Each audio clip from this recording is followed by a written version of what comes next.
Ambition is often celebrated as the fuel behind growth, success, and achievement.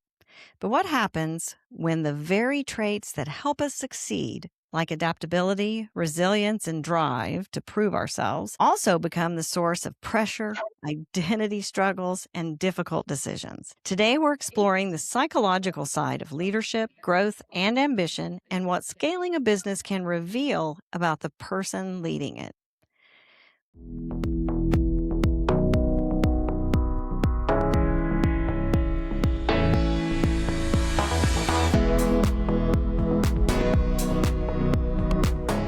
Welcome to Deals with Heels. I'm Debra, your host, and this is where we go behind surface level discussions of business leadership and sales and into the real decisions that shape how we grow. Today, I'm joined by Kathie Feng. Kathie is a growth strategist, a founder, and a former global brand leader who has spent her career helping organizations scale across industries, markets, and cultures.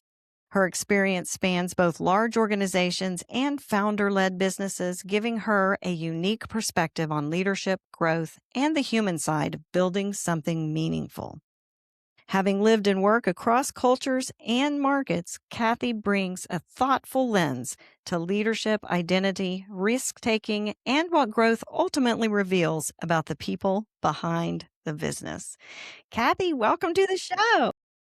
Thank you for having me, Debra. Super excited to be here. I am really excited for this conversation. You have spent time working across cultures and industries and globally.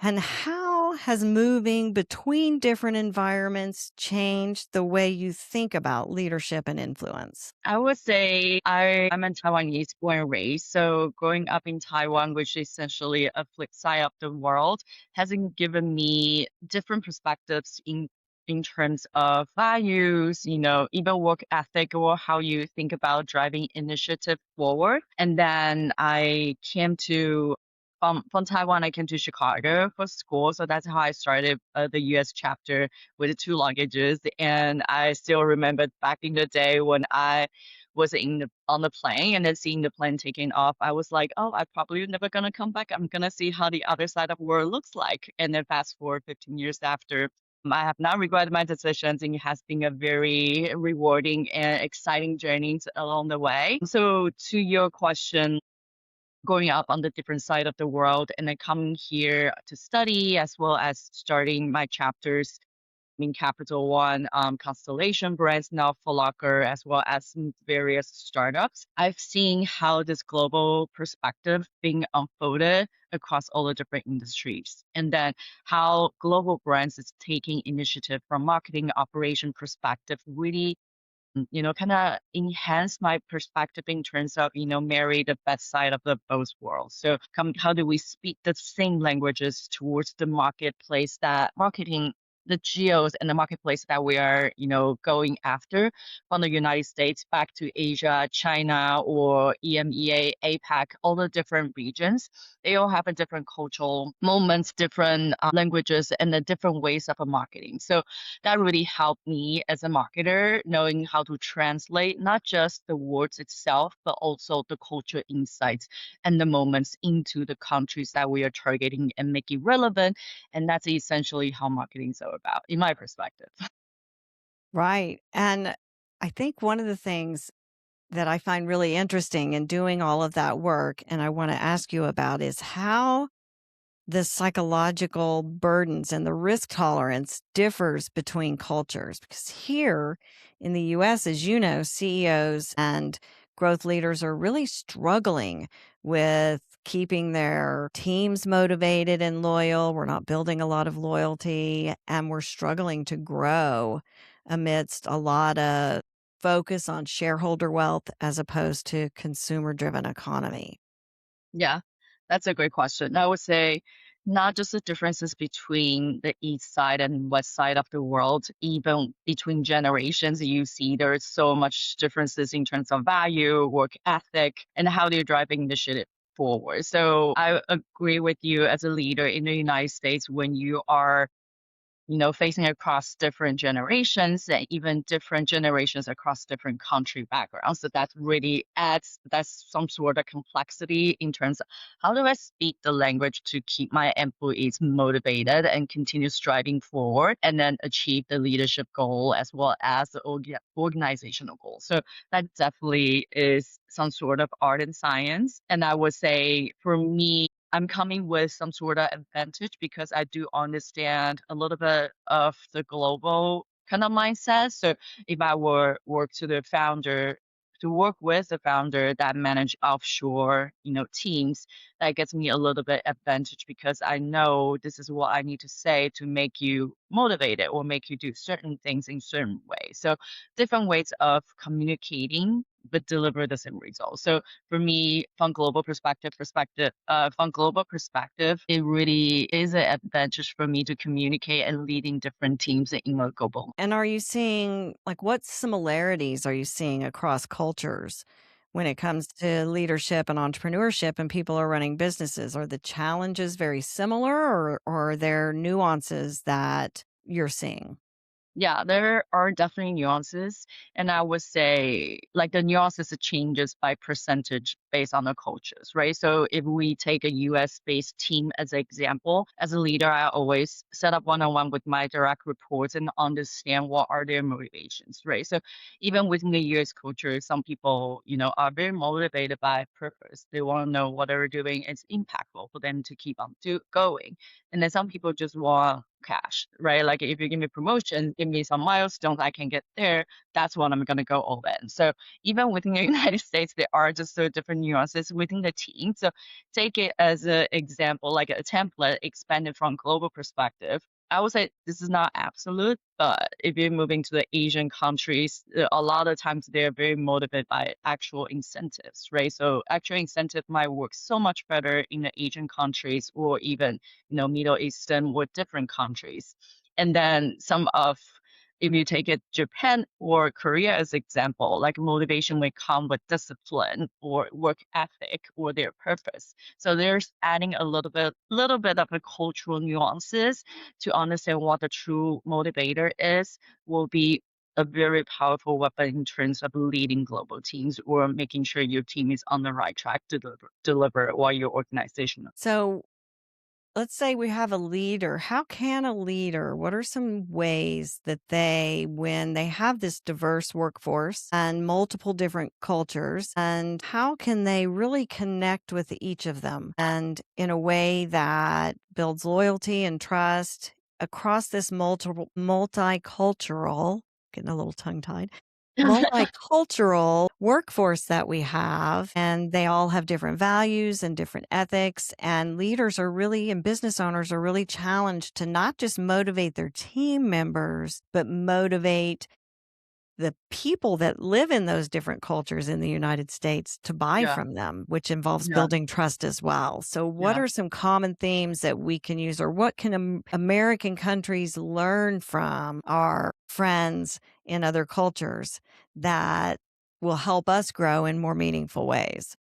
Yeah, that's a great question. I would say it depends on the size of the teams. So if your team size is relatively small, what I would do is I would sit down with every person to really understand where you're coming from, like what's your background, and then throughout, because the relationships are not building just within a day. It's a gradually like you start forming this relationship. So throughout the course of building relationship during your daily conversations or one-on-one or even collaboration, you start understanding more about the employees, excuse me, or your teams. Like people might, excuse me, sorry, my story is kind of off, but so yeah, so people might come up with different background. Like immigrants, sometimes they may have struggles, right? Like maybe financial struggles or family struggles, or they come here with the family, so they have a lot of bills to take care of, right? So there will be creating like different some sort of incentives as opposed to American teens. Maybe they want the fame, they want influence on the social media, like right. So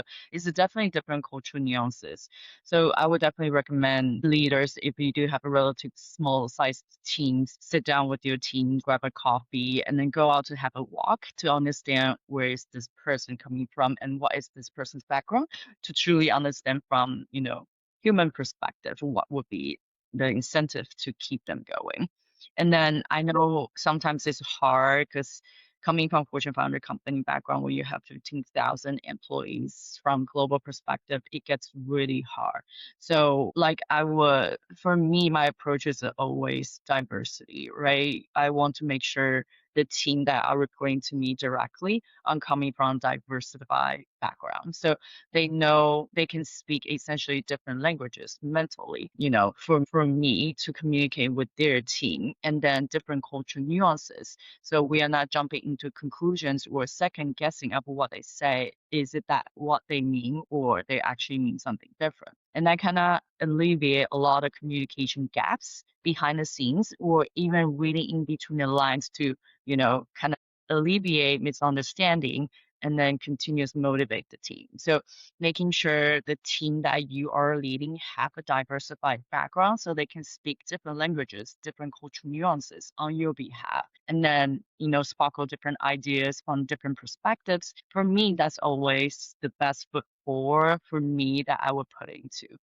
But also understanding there were different leadership styles. But for me, that's always the first card I would put towards to.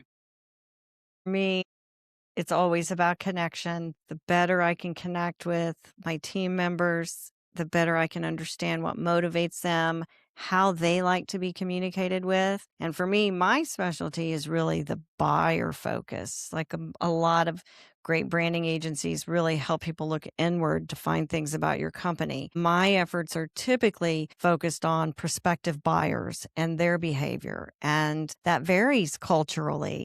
Yeah. Buying personalities Mhm. vary based on culture as well. And so when you're looking at marketing and coming up with strategy, growth strategy, how much of it is really focused on the strategy and the nuances, and how much of it is tactical, whether that's marketing or whether that's stuff that's spread through Yeah. teams? Yeah. Yeah, that's that's a great, great, great question. I would say from marketing perspective, again, this is solely my approach. I think it's 80% about a person and then nuances rather than 20% kind of like a cookie cutter templates.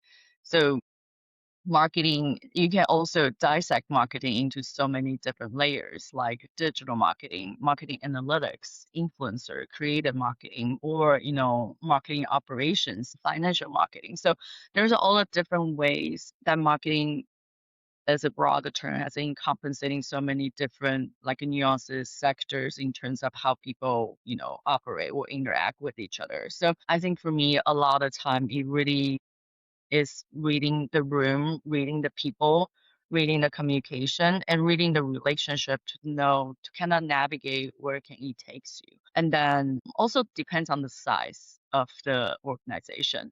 I tend to find the smaller size of the organization, the heavier they're relying on relationship. So a lot of times, even the founder at the initial stage that I'm work with, they starting to find people they know, and then they're starting to form a team based on relationship, form the team or contract, finding a vendor based on relationship.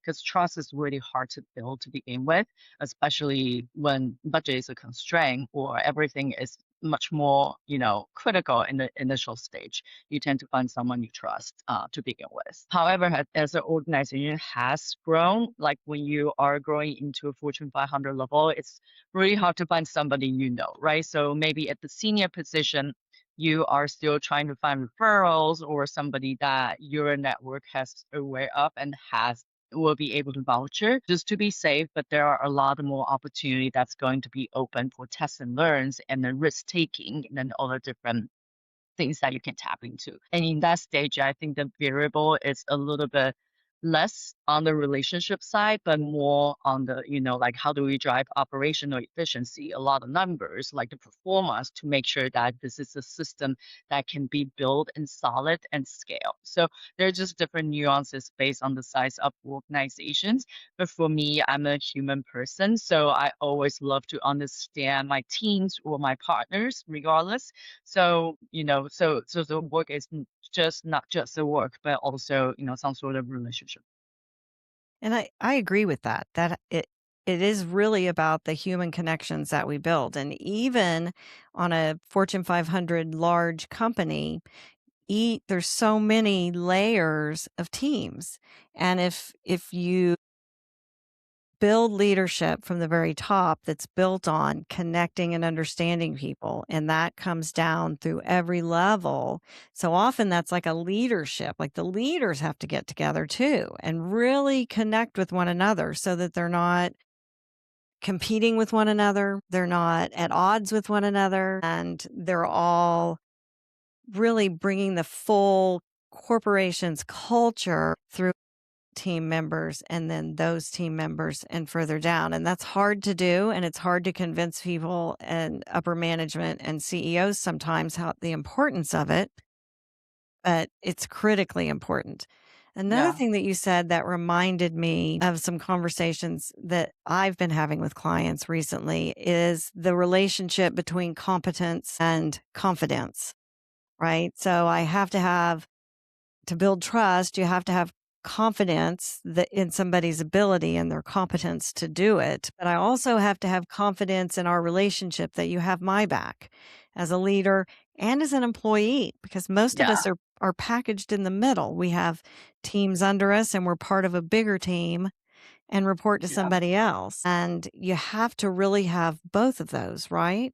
Yeah, exactly. And then it's truly a hard place to navigate because how much of so it's on top of everything you're dealing with, right? Like people have life, maybe you just have a newborn, or like you just got married, like all the different things are happening in your life. But on top of that, we still have to navigate these nuances between confidence and competence. How do we hire? How do we, organize our team? And how do we continuously improving performance, motivate the team heading towards the right direction. So there's definitely a lot of levers, I think, day to day from leader perspective that they need to make decisions based on, like data, intuition, but also like between art and science. So it's reading between the line between the room. And so it's definitely a tough job. It certainly is. And we can hire for competence, but we can't hire for the confidence of somebody having your back. You can get a feel for it, but those things are really built in our day-to-day relationships. What Yeah. are some ideas for helping build those relationships in a Yeah. natural way? Yeah. I Because we're do all believe stretched for time, right? 100%. I do believe when the goals are aligned, your motivations are the same, right? So that builds my confidence in this person that we're going to the same directions because our purpose and our goals are aligned. So being able to figure out what are you looking for and what are your motivation in the specific instances will give me confidence in terms of where this person is going to go. So for me, that would be the first pass in terms of aligning on goals, aligning on motivations across my teams with even my leaders and my employees, right? So making sure we are driving towards the same goal, that you're on board fully so that we can, kind of get rid of, second guessing or, like make things simpler. So I'm a strong belief like alignment will be the first thing first to make sure that I have confidence in you and I can hold you accountable and being able to deliver what we need. Accountability is such a big thing, and workers are scared of accountability. Leaders are scared of accountability, and accountability doesn't mean you better do this or you're going to get fired. It's mean I'm accountable to the results and to the Yeah. culture of the company and how we're going to do the thing that we're doing, what the Yeah. strategy is. And I'm Yeah. accountable to my part in that. And if we see that something's not working, that doesn't mean accountability, I'm to blame for that. It means there's a disconnect somewhere and we need to get together and find that solution. So for me, it's more about accountability of solutions, but it is really difficult to not be defensive Yep. when the place that it broke is under your leadership, whether it was your fault or not. It's really difficult to not be defensive and point out something from another person's department. What do you recommend when a leader's faced with that, right? That either something in our, let's say you're marketing. So let's say something in marketing's broken. And so customer service is coming. It's hard not to be defensive when Yeah. they're coming with an issue that they think is in your, and it very well may be in your department, because there's so many things that can happen that we don't have control over. And marketers, above all else, are going to be flexible and creative and confident and consistent. It's a hard place to be. Yeah. So what do you recommend when someone's faced with that solution to keep that level down and to maintain the connection towards a Yeah. common goal? Yeah, that's that's a very interesting question. I definitely experienced multiple times throughout my corporate career, All the even marketing people that come on the show, right they now. know, right? Because they get blamed for everything. And part of what I do is, by the time my agency gets there, you've probably experienced this too. We may be the third or fourth agency that's tried to fix their marketing and sales problem. And oftentimes it's a full enterprise growth issue that multiple departments are feeding into. But in the meantime, lots of hard questions come, and maintaining emotional regulation and not being defensive is important. So tell us how we can do that better. Yeah. So this is going to my approach, but throughout my corporate career, that I learned one thing. When I was at junior level, I think confidence solved everything, right? I just need to be a top performer.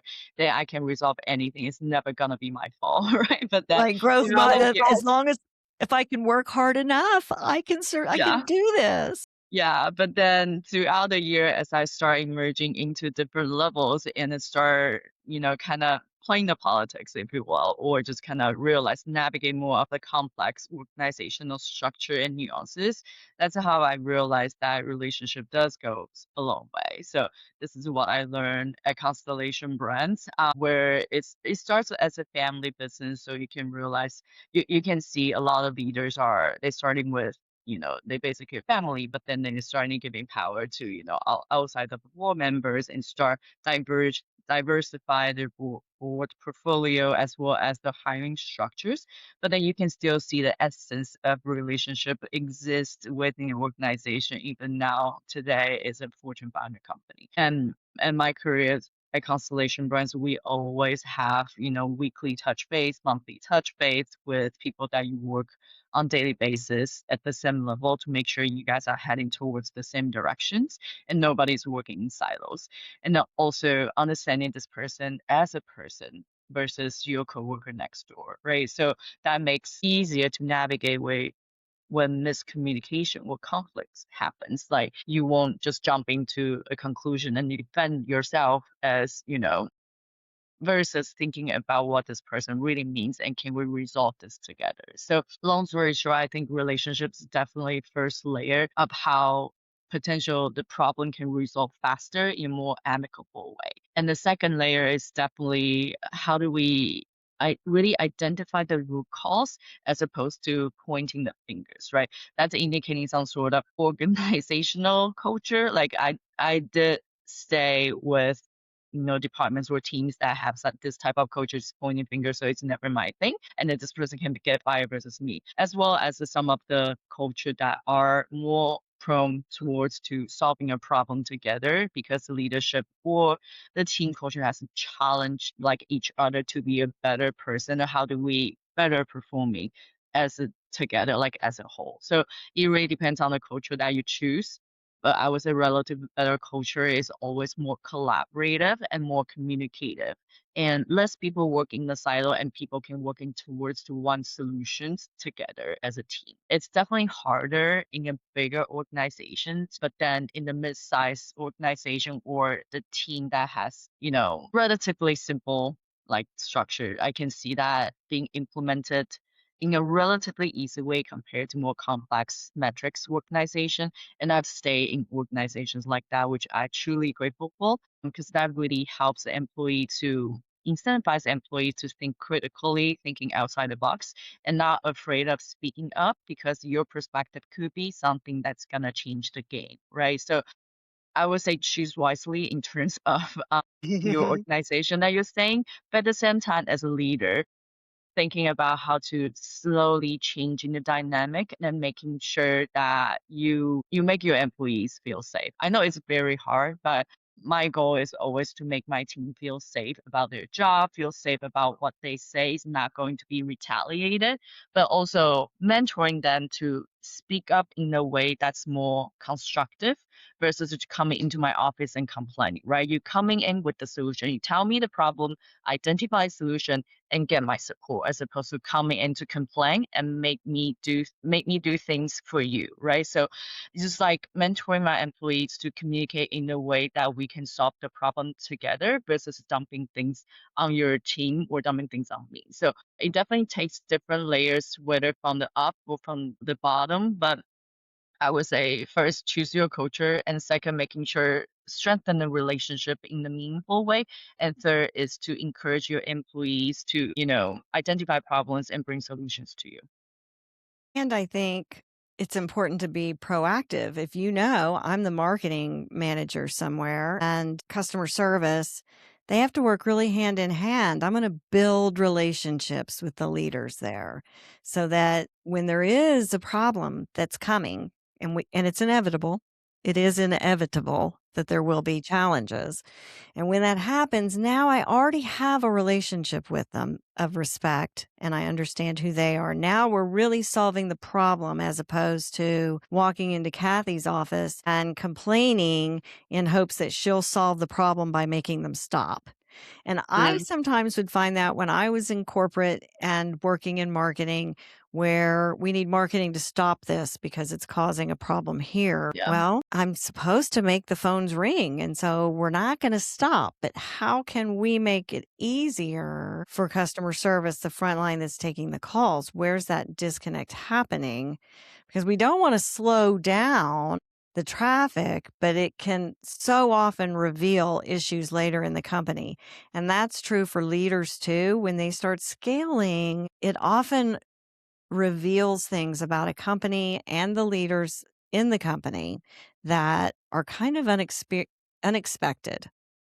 Have you Yeah. seen that I too? And totally what are agree. some examples? 100%. I'm experiencing that myself currently. No, So really? yeah, so I go back to the Fortune 500 company now. So I actually just got a new role at Foot Locker, and then as a director of digital marketing on channel. So I oversee basically all the digital channels, including but not limited to CTV, streaming radio, display, social, SMS, email, push notification, etc. So for me, basically all the marketing channel that we're currently activating on under my team. And then what noticed is because the organization is very structured in a way, but kind of loosened in a way that there's a lot of optimization that can be made. And then by scaling the campaign, like scaling marketing budgets, scaling channels, is essentially exposing the things that has not been solid before, right? So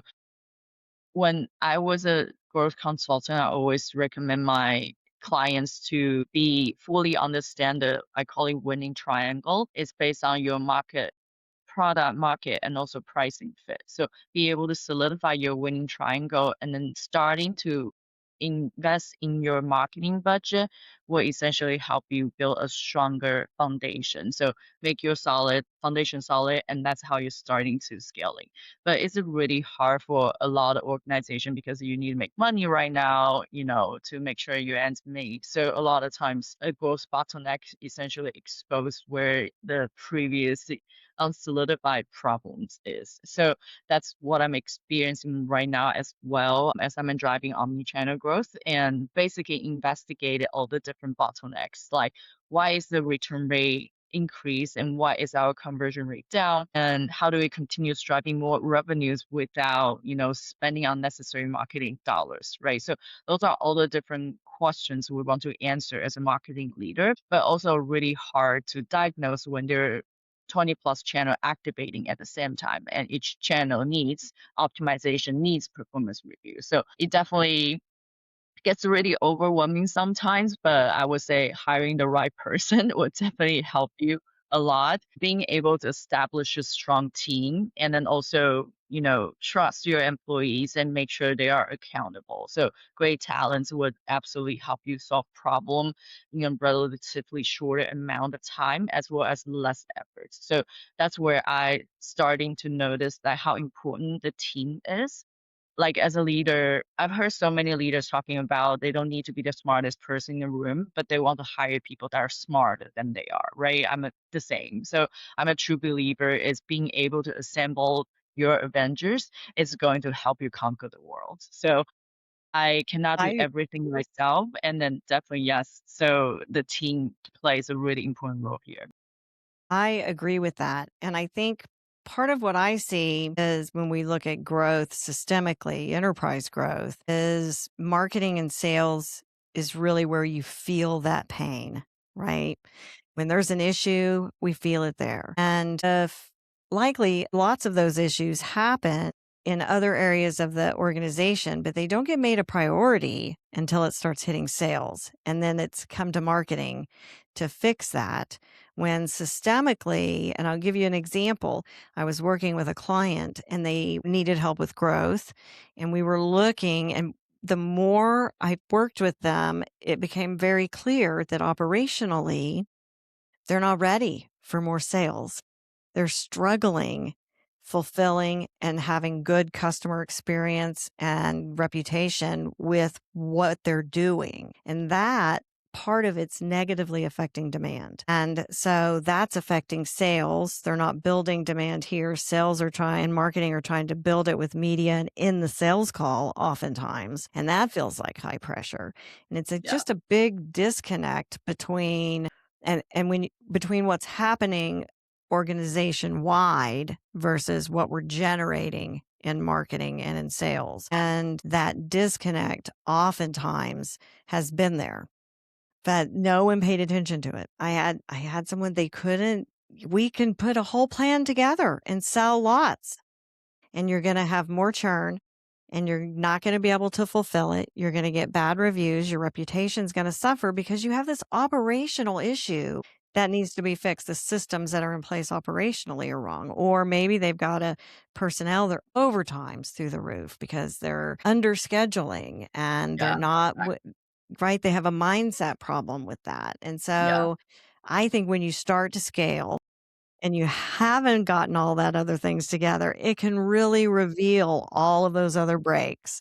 And exactly. now you're forced to look at it because it's front and center now. It's been there. It has been there. And probably you've had employees tell you something's wrong. You had a feeling there was something wrong, but you didn't take action to do it. Yeah, Does that, that's exactly true. Yeah. And then even in e-commerce and retail, it's the same thing. Very resonate to what you just mentioned that when I've noticed that, for example, leaders will be like, the revenue's down, so we need to cut marketing budget by X. And then what I would usually do, I remember one of the conversation I had with my VP was essentially I told this person it's not necessarily, we're putting too much dollars in marketing, but in fact our AOV is down, our conversion results are down. There are a lot of operational inefficiencies that we can potentially spot as opposed to cutting marketing budget. Because when you're and cutting marketing budget, you're cutting people to go to your site, you're cutting people to go to your store, you're decrease the traffic and the revenue essentially while without improving your operational efficiencies and also improving your conversion. So there's a lot of times leaders want to jump into conclusions because it's faster to make this decision without thinking about other things. But sometimes it's the other way around. Like when you do that, you actually stop even more revenue and the traffic coming to your site and in store. So right. there's a Or the lot of conversation of which of these marketing tactics are working so I can cancel the rest. That's yeah. always a great okay, well, if they're working, don't mess up the recipe. All the soup ingredients are there, man. We're not gonna take the Yeah, salt out if it's all yeah, working. But then in yeah, the example that you gave of, well, revenue's down, so we're gonna have to cut our marketing expenses is like cutting off your face, right? yeah, You should maybe you should be spending more, but let's look at why the growth is breaking before we make rash decisions and yeah, diagnose exactly. where that's happening. And if you're using all of the metrics and you can analyze all of the research and tell if there's something in the marketing department that's broken, and often there can be with messaging, or if they're too focused on branding and not enough on the buyer side, which can often be like standing on your front porch and screaming your name and what you do. If you don't have the other pieces in place, then the full marketing strategy is going to fail if it's too company centered and not buyer Yeah. centered. So there's Yeah. lots of things that can cause the breakage, and having that knee jerk reaction of cutting may not be the right move. It might be. We might be able to reorganize strategy and reduce a budget, but let's look at it and Yeah, decide exactly. and have some critical thought involved in it before we just react and make matters worse, because it very well will make matters worse if you cut spending in marketing Yeah. and your growth is slow. Those two should be hand Yeah. in hand. Yeah, I would say coming from this is not necessarily coming from my cultural background, but I'm a very data-driven person. Like even as a marketer, I believe in data-driven marketing. So Me before I too. make any decisions, yes, I always will look at the numbers, right? Like because even as a marketer, sometimes marketing is very intuitive in terms of the brand campaign. So you want to speak your brand in certain way, but sometimes over the course of more than a decade of my experience in marketing, I've often realized that whatever consumers thinking is different from what I was thinking, right? I'm one of the sample size of a million people in the world. So my opinion definitely doesn't hit statistical significance. So the only way for me to make a decision or informative decision is utilize, the majority of what my consumer is telling me. So having a data-driven approach, being able to analyze the data with the in-market real-time consumer responses to continuously optimize my spend, my channel performance is always the way to go for me. So It is so for far, me too, yeah, and it always amazes me when I sit down to consult with a company and we start talking about, and they have research. They paid to do all of this customer research and team research, and they never implemented any solutions. They know. yeah, They yeah, already know. They yeah, don't want to think that's what it is, I guess, but I often find that too, and information is key. You have to understand what's happening in order to make those good decisions. So, thank you so much for all of those insights. definitely. And of course, all of my great conversations go so quickly that I look up and go, oh, I guess it's time to start closing things down. And that is where we are now. So, tell us, Kathie, how the audience can connect with you. What's the best place to connect, and how they can learn more about your company's services and investigate and research more about all of that. Yeah, so essentially, find me on LinkedIn. I'm the growth architect and the founder advisors behind Signal Growth, which is my firm that's helping SMB and entrepreneurs driving your growth and utilizing Fortune 500 company templates and also growth secrets. So find me on LinkedIn as well as, connect with me. I'm happy to, hop on a call, or if you're in Los Angeles area, I'm happy to grab a coffee in person as well. So looking forward to chatting more anything about marketing all day, every day.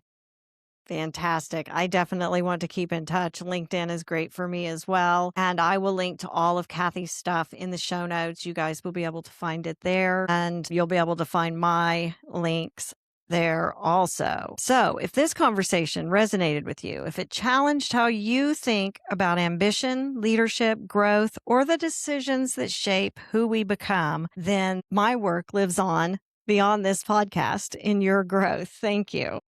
I help business owners and leaders better understand the human side of growth, because behind every strategy, every sale, every business challenge are people making decisions, navigating uncertainty, and trying to create meaningful momentum. If you're looking for a place to start, I've created a free resource called the Human Sales Playbook. It's designed to help you sell with confidence and clarity without feeling salesy, and to better understand the human dynamics behind trust, communication, decision making, and growth, so you can create stronger connections with your customers and greater alignment within your business. You'll find the link to that and my LinkedIn and websites also in the show notes.